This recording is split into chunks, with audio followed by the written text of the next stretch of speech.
നമസ്കാരം. ഹലോ. അപ്പോൾ ഇന്ന് പാർട്ട് 9 കേട്ടോ. പാർട്ട് 8 കുറച്ച് പേരെ കണ്ടിട്ടുള്ളൂ. അപ്പം ഞാൻ പാർട്ട് 9 പറയുന്നു. പയ്യെ സാവധാനം കണ്ടാൽ മതി. അപ്പം ഇതൊരു മോട്ടിവേഷനാണല്ലോ. അപ്പോൾ വീണ എന്ന് പറഞ്ഞ നമ്മുടെ സാങ്കല്പിക കഥാപാത്രമായ എൻ്റെ കൂട്ടുകാരി വീണയും രാജേഷിൻ്റെ കാര്യമാണ് ഞാൻ പറയുന്നത്. ഇതൊരു സ്ട്രഗിളിൻ്റെ സ്റ്റോറിയാണ്. വരുമ്പോൾ കൂടുതൽ കേൾക്കുമ്പോൾ അറിയാം സ്ട്രഗിൾ ചെയ്ത് ഒരു പെൺകുട്ടി ജീവിതത്തിൽ സ്ട്രഗിൾ ചെയ്ത് ഇപ്പോൾ അനുഭവിക്കുന്ന, അതിൽ നിന്ന് എങ്ങനെ റിക്കവറായി ഇപ്പോഴും അനുഭവിച്ചുകൊണ്ടിരിക്കുന്ന കാര്യങ്ങളൊക്കെ.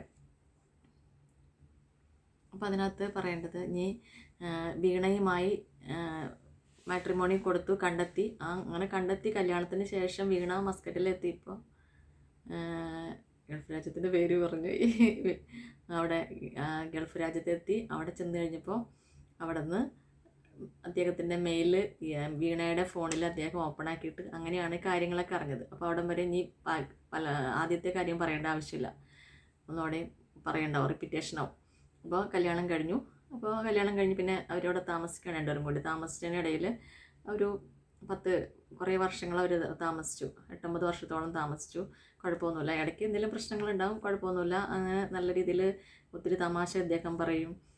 നല്ല മിമിക്രിയൊക്കെ ചെയ്യുന്ന ആളാണ്. നാടകമൊക്കെ ഡയറക്റ്റ് ചെയ്യാനും എഴുതാനും ഒക്കെ അറിയാം. അപ്പോൾ അങ്ങനത്തെ രീതിയിൽ സംസാരിച്ച് പോയിക്കൊണ്ടിരിക്കുന്ന സമയത്ത് പിന്നെ ഇദ്ദേഹം ആ കുട്ടീനെ കുറേ സ്ഥലത്ത് ടൂറൊക്കെ കൊണ്ടുപോയി. എവിടെയാണെന്ന് വെച്ചിട്ടുണ്ടെങ്കിൽ പിന്നെ അദ്ദേഹത്തിന് കുട്ടികളുണ്ടാവാൻ ഇഷ്ടമുണ്ടായിരുന്നില്ല. അപ്പോൾ ഈ പെൺകുട്ടിക്ക് കുട്ടിയില്ലായിരുന്നില്ല. അദ്ദേഹത്തിന് ആദ്യത്തെ കല്യാണത്തിൽ വേറൊരു മകളുണ്ട്. അപ്പോൾ കുട്ടി ഉണ്ടായിരുന്നില്ല. അപ്പോൾ ഇദ്ദേഹം പറയുമ്പോഴും ഇദ്ദേഹം കുട്ടി ഉണ്ടാവാതിരിക്കാനുള്ള പല പല കാര്യങ്ങളൊക്കെ നോക്കുമായിരുന്നു. അതൊന്നും എക്സ്പ്ലെയിൻ ചെയ്യുന്നില്ല കേട്ടോ, എല്ലാവരും തിങ്ക് ചെയ്തോ. അതിന് ശേഷം ഇദ്ദേഹം ഈ കുട്ടീനെ പുറത്തു കൊണ്ട്, ഇപ്പോൾ എന്തെങ്കിലും വീട്ടിൽ ഇഷ്യൂ ഉണ്ടായാൽ തന്നെ കാറെടുത്ത് പുറത്ത് പോയി ഒന്ന് കോഫിയൊക്കെ കുടിച്ച് പുറത്തൊക്കെ ഒന്ന് കറങ്ങിയിട്ട് വരുമ്പോഴത്തേക്ക് അതൊക്കെ മാറി. അങ്ങനെ പുള്ളിക്കാരന് മാത്രമുള്ള ഒരു സ്വന്തം രീതിയിൽ പുറത്തൊന്നും അങ്ങനെ ഇറങ്ങാനൊന്നും പറ്റില്ല. പുള്ളിക്കാരൻ പോകുമ്പോൾ പുറത്ത് പോകാം, തിരിച്ചു വരാം, അതിൻ്റെ ഉള്ളിൽ സംസാരിച്ച് അങ്ങനെ വീട്ടിലിരിക്കുന്നു. രാവിലെ ഇദ്ദേഹത്തിനെ ഒരുക്കി വിടുന്നു, ബ്രേക്ക്ഫാസ്റ്റ് ഉണ്ടാക്കി കൊടുക്കുന്നു. കഴിക്കാൻ ഇദ്ദേഹം തിരിച്ചു വരുമ്പോഴത്തേക്കും 3:15 ആകുമ്പോൾ ഇടയ്ക്ക് കഴിക്കാനുള്ള ഫുഡും കൊടുത്ത് അതിന് ഇദ്ദേഹം പോയതിന് ശേഷം അവിടെ ഇരുന്ന് ഉച്ചത്തേക്കുള്ള ലഞ്ചൊക്കെ ഉണ്ടാക്കി വയ്ക്കുന്നു. തിരിച്ചു വരുമ്പം അങ്ങനെ ബാക്കി സമയത്ത് യൂട്യൂബൊക്കെ കണ്ട് സമയം കളഞ്ഞു. അങ്ങനെ ഇദ്ദേഹം നല്ല ലൈഫായിരുന്നു. ഇടയ്ക്ക് പ്രശ്നങ്ങളുണ്ടെങ്കിലും നല്ല എൻജോയ് ചെയ്ത ലൈഫ് തന്നെയായിരുന്നു.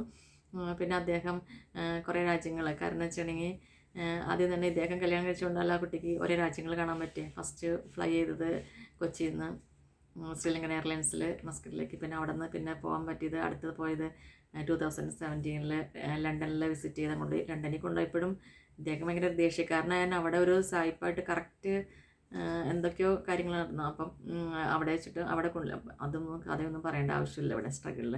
അങ്ങനെ ലണ്ടൻ കൊണ്ടുപോയി കാണിച്ചു. അതിനുശേഷം പിന്നെ ആ കുട്ടി ചെറുപ്പത്തിൽ ഒത്തിരി പഠിച്ച് പോകാൻ ആഗ്രഹിച്ചതല്ല, ശരിക്കും ഇഷ്ടപ്പെട്ട രാജ്യമായിരുന്നു. പക്ഷെ ആ രാജ്യത്ത് പോകാനും ആ പാലസിൻ്റെ ഫ്രണ്ടിൽ നിന്ന് ഫോട്ടോ എടുക്കാനൊക്കെ സാധിച്ചത് ആ കുട്ടിയുടെ വലിയൊരു ഭാഗ്യമാണ്. അങ്ങനെ ലണ്ടനിൽ പോയി, പിന്നെ തായ്ലൻഡിൽ പോയി കാണിച്ചു. അതുപോലെ തന്നെ പിന്നെ പോയ സ്ഥലമാണ് ദുബായ് പോയിട്ടുണ്ട്, സിംഗപ്പൂർ പോയിട്ടുണ്ട്. പിന്നെ അതെല്ലാം കഴിഞ്ഞു കേട്ടോ. സിംഗപ്പൂർ എല്ലാം കഴിഞ്ഞു. പിന്നെ കൊറോണ വന്നു. കൊറോണ സമയത്തും അവിടെ തന്നെ 2 വർഷം നാട്ടിൽ വരാണ്ട് അവിടെ തന്നെ സ്റ്റേ ചെയ്യാൻ, നമുക്ക് ട്രാവൽ ചെയ്യാൻ പറ്റില്ലല്ലോ.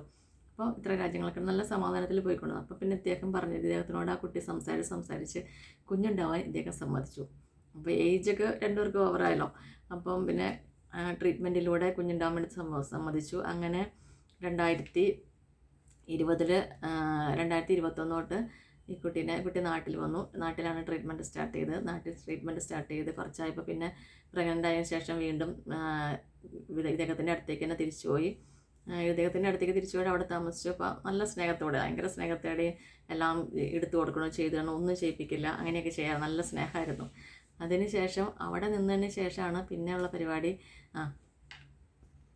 പറഞ്ഞു തന്നിടയ്ക്ക് ഞാൻ മറന്നു പോകണം. അപ്പോൾ എല്ലാം അത് കഴിഞ്ഞിട്ട് പിന്നെ അവിടുന്ന് പിന്നെ നാട്ടിൽ ഒന്ന് ബാക്കി കാര്യങ്ങൾ നാട്ടിൽ ചെയ്യാമെന്ന് വിചാരിച്ചിട്ട് നാട്ടിലേക്ക് വീണ്ടും വരും. നാട്ടിലേക്ക് വന്നപ്പോൾ ഒരു ഫ്ലാറ്റൊക്കെ എടുത്തു കൊടുത്തു ഹോസ്പിറ്റലിൻ്റെ അടുത്ത്. അതിന് സെർവൻറ്റിനെ വെച്ച് കൊടുത്ത് നോക്കാൻ വേണ്ടി. അങ്ങനെ എല്ലാ സൗകര്യങ്ങളൊക്കെ ചെയ്തതാണ്. അപ്പോൾ അദ്ദേഹം നല്ലൊരു മനുഷ്യനാണ്. അദ്ദേഹത്തിന് ഈ ഷോർട്ട് ടൈം വൈറ്റ്നസ് മാത്രമേ ഉള്ളൂ. അപ്പോൾ അവിടെ അങ്ങനെ തിരിച്ച് ഇവിടെ വന്നു. പിന്നെ കുഞ്ഞുണ്ടായി. ഒരു ഒക്ടോബറിൽ കുഞ്ഞ് ജനിച്ചു. കറക്റ്റ് ഡേറ്റ് ഒന്നും പറയണില്ല കേട്ടോ. കുഞ്ഞ് ജനിച്ചു. ആൺകുട്ടിയാണ്. ആൺകുട്ടി ജനിച്ചു കഴിഞ്ഞപ്പോഴത്തേക്ക് ഇദ്ദേഹത്തിന് നോർവേയിൽ, പിന്നെയാണ് കഥയുടെ ക്ലൈമാക്സിലേക്ക് തന്നെ, നോർവേയിൽ അദ്ദേഹത്തിന് ജോലി കിട്ടി. നോർവേയിൽ ജോലി കിട്ടിക്കഴിഞ്ഞപ്പോൾ ഇപ്പം അദ്ദേഹം എന്നിട്ട് കുഞ്ഞ് ജനിച്ച് കഴിയുമ്പോൾ ഇവർ ഒരു 42 ദിവസം നാട്ടിൽ നിന്നു. കുഞ്ഞ് ജനിച്ചതിന് ശേഷം ഒരു 10 ദിവസം കഴിഞ്ഞപ്പം ഇദ്ദേഹം നാട്ടിൽ വന്നു കുഞ്ഞിന് പാസ്പോർട്ട് എടുക്കാൻ. അങ്ങനെ പാസ്പോർട്ട് എടുത്ത് പിന്നെ ഇവരെ എറണാകുളത്തേക്ക് തിരിച്ചയച്ചിട്ട് അദ്ദേഹം തിരിച്ച് ജോലി സ്ഥലത്തേക്ക് പോയി. അതിനുശേഷം നോർവേയിലേക്ക് പോകാനുള്ള വിസ വന്നു. അങ്ങനെ ഇവർ കുഞ്ഞായിട്ട് ആദ്യമായിട്ട് ഇവർ ഒറ്റയ്ക്ക്, എൻ്റെ കൂട്ടുകാരി മസ്കറ്റിലേക്ക് ട്രാവൽ ചെയ്യാണ്. കൊച്ചി എയർപോർട്ടിൽ നിന്ന് ട്രാവൽ ചെയ്ത് ഇപ്പം ഇതിനിടയ്ക്ക് നമ്മൾ എയർലൈൻസിൻ്റെ കാര്യം പറയാതിരിക്കാൻ വയ്യ. പ്രഗ്നൻ്റായിട്ട് പോയപ്പോൾ വളരെ ഹെൽപ്പായിരുന്നു. കിടന്നു വരാനൊക്കെ പെർമിഷൻ തന്നു.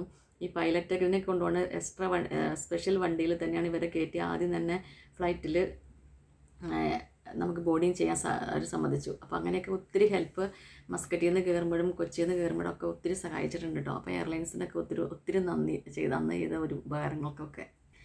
അതിനുശേഷം അപ്പോൾ ഇതെല്ലാം ചെയ്തിട്ട് പിന്നെ മസ്കറ്റിലെത്തി.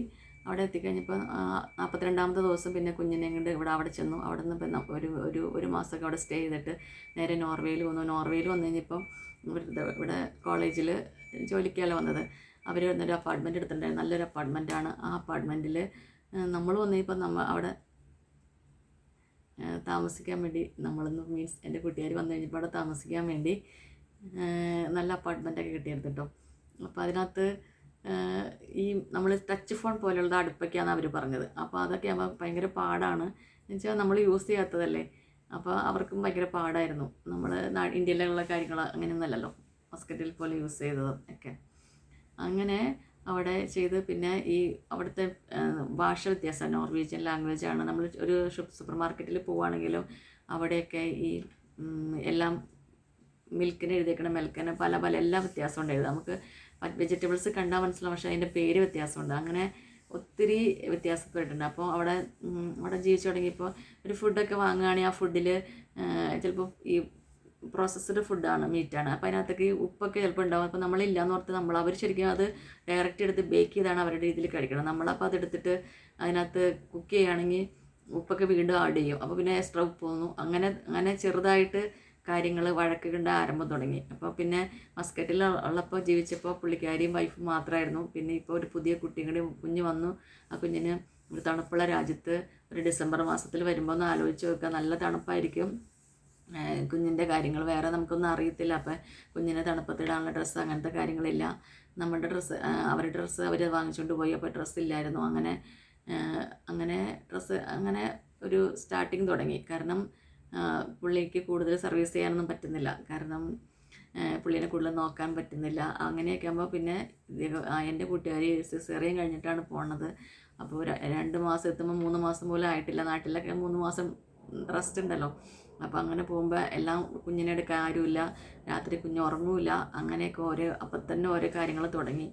അതിനുശേഷം കുറച്ച് നാൾ കഴിഞ്ഞ ശേഷം അവർ എൻ്റെ കൂട്ടുകാരിയും വീണയും രാജേഷും കൂടി വേറൊരു അപ്പാർട്ട്മെൻറ്റിൽ കുറച്ചുകൂടി പൈസ കുറഞ്ഞ സ്ഥലത്തേക്ക് മാറി. അവിടെ ചെന്നിട്ടാണ് ഈ കഥയുടെ തുടക്കങ്ങൾ. അവിടെ ചെന്നതിന് ശേഷം പൂര അടിയും വഴക്കും തെറിയും ഒച്ചപ്പാടും എല്ലാം.